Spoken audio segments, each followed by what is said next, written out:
Hello everyone. आइए बात करते हैं एशेज सीरीज की जो ऑस्ट्रेलिया वर्सेस इंग्लैंड खेली जाती है। ये 5 मैचेस की सीरीज होती है। जो अभी जो ऑस्ट्रेलिया में ये सीरीज खेली जा रही थी, ऑस्ट्रेलिया ने इंग्लैंड को 4-1 से हराया। और ये बहुत बड़ी बात है ऑस्ट्रेलिया के लिए इंग्लैंड को 4-1 से हराना, बिकॉज उनके बहुत सारे प्लेयर इंजर्ड थे। पैट कमिंस पूरी सीरीज नहीं खेल पाए, सिर्फ वो एक मैच खेले। हैजलवुड पूरी सीरीज के लिए बाहर हो गए थे। स्मिथ, जो कि मिडिल ऑर्डर उनके बहुत स्ट्रॉन्ग बैट्समैन है, वो एक मैच नहीं खेल पाए। फिर उनके ओपनर जो उस्मान ख्वाजा वो भी इंजर्ड हो गए थे। उनके टॉप क्लास के जो स्पिनर हैं नेथन लियन, वो भी नहीं खेल पाए पूरी सीरीज। तो ये ऑस्ट्रेलिया के लिए बहुत ही बड़ी बात है ये सीरीज 4-1 से जीतना। और इंग्लैंड बहुत ही मजबूती के साथ आई थी इस बार हराने के लिए, बिकॉज आपको पता है वो बास बॉल उनके बहुत ही फेमस एक उन्होंने बना रखा है बास बॉल को, बट वो पूरी तरीके से फेल हो गई इस सीरीज में। तो I'll talk about 3-4 Australian players who has done very good in this series. पहले बात करते हैं मिचेल स्टार्क की। पहला दूसरा मैच जो ऑस्ट्रेलिया ने इंग्लैंड को 8 विकेट से हराया था, उसमें बहुत बड़ा रोल प्ले किया था मिचेल स्टार्क ने। दोनों मैचेस में वो 10-10 विकेट से ऊपर लिया था और बैटिंग भी बहुत अच्छी की थी उन्होंने। तो दोनों मैच में वो मैन ऑफ द मैच रहे थे। ऑस्ट्रेलिया ने इंग्लैंड को फर्स्ट 2 मैच 8 विकेट से हराया था। 5 मैचेस में 10 इनिंग। एक तो मिचेल स्टार्क के लिए पांचों मैच खेलना बहुत बड़ी बात है। As a fast bowler 5 matches की सीरीज हो और अपने सारे मैच खेले हैं, ये बहुत बड़ी बात है मिचेल स्टार्क के लिए। उनकी फिटनेस दर्शाती है कि वो कितने फिट हैं। अभी भी 35-36 साल के हो चुके हैं वो। तो 5 मैचेस में उन्होंने 31 विकेट लिए टोटल और रन भी बनाए हैं। उनका जो बॉलिंग एवरेज रहा है वो 19.93 का रहा है। उसके अलावा जो बॉलर्स थे, उनके स्कॉट बोलैंड थे, माइकल नेसर थे, इन्होंने बहुत अच्छी बॉलिंग की है, because these were replacement of Cummins and Hazlewood. Scott Boland ने 20 विकेट लिए हैं पूरी सीरीज में।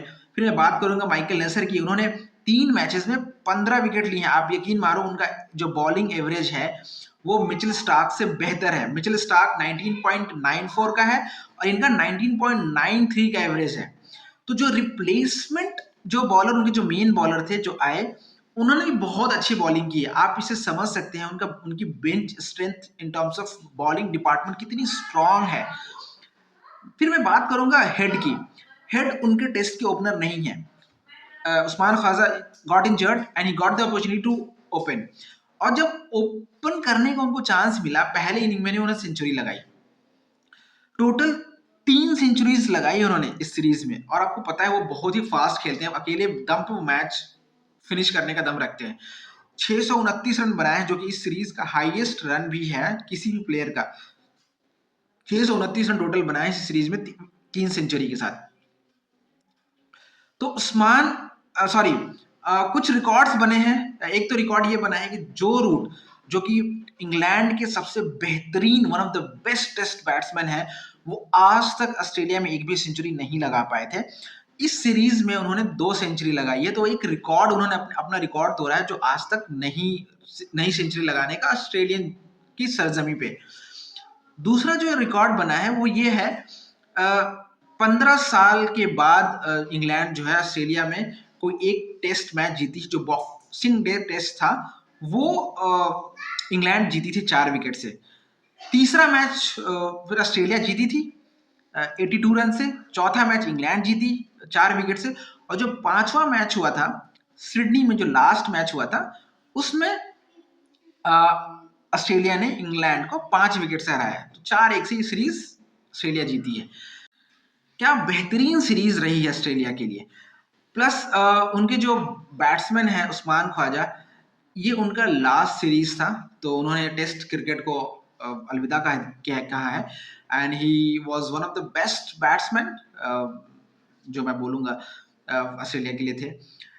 उसके अलावा मुझे लगता है ऐसा, इस सीरीज में एक फाइंडिंग ये हुई है कि ऑस्ट्रेलिया जो जूझ रही थी डेविड वार्नर के रिटायरमेंट के बाद, एक ओपनर ढूंढ रही थी, वो उन्होंने ट्रेविस हेड को ढूंढा है। ट्रेविस हेड टेस्ट में, वैसे तो वो T20 और वनडे में आते हैं ओपनिंग करने के लिए, बट वो टेस्ट में ओपनिंग नहीं आते थे। But the way he has performed as a test opener, it was phenomenal throughout the series. और वो आते ही डोमिनेट करते हैं बॉलर के ऊपर, तो बॉलर फिर घबरा जाता है और सही से लाइन लेंथ उनकी खराब हो जाती है।